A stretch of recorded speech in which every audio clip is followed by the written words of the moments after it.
All right, welcome back to another episode of the Mormon Minute. Brother Solopoulos sitting here in my palatial loft in my home. Um, I handed out a sheet a couple Sundays ago, where I asked everybody to write down questions they would like the missionaries to address. And of course, as per what everybody does, we had a classic come across: why do bad things happen to good people?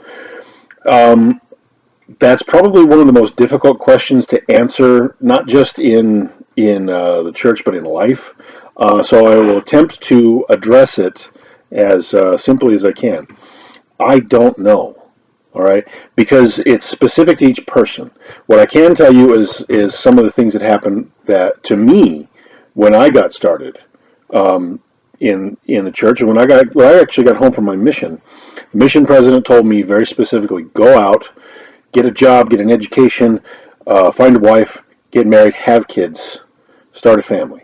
Right? So I took that very seriously. And I went out there and I watched friends of mine getting married who weren't members of the church. They're all happy. And always, friends of mine who were members of the church who had fallen away, they're getting married. They're happy.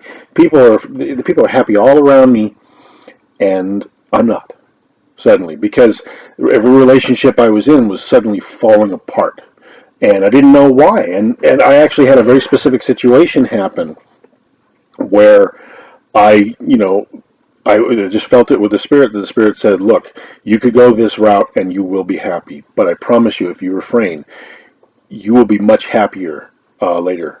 I promise." And so I refrained, and the relationship came unglued. And I was, for a while, I was sitting there going, "Well, what's the point of doing the right thing if the blessings don't come?" And with the benefit of hindsight, looking back, I understood suddenly that, or not suddenly, gradually, I finally figured out that the point is we go through things in this life, difficult things, for a couple of reasons. One, because we do it to ourselves. Two, because somebody else does it to us, and you can't do a lot about that. That's a part of freedom of choice. Three, because Heavenly Father needs us to be ready to receive the blessing that we're working so hard for. And to have to admit to yourself that, yes, absolutely, I am not ready to receive the blessing that I want. That's hard because how many of us really, really understand that we're not ready to receive something? We want it now. Of course we do. It's a matter of humility that we have to admit to ourselves. And unfortunately, I can't answer the question specifically for whoever wrote it down. But possibly this will give you an opportunity to look at the situation that you yourself face and go, okay, is it possible that I'm not ready and that what I'm going through needs to be a kind of extensive because I need to go through this to be ready to receive the blessing that I want so badly. For me, it was a 4-year journey to find my wife. It was a long, long time for me. But that was okay in the end because when I did get the blessings that I was looking for, because I stuck it out,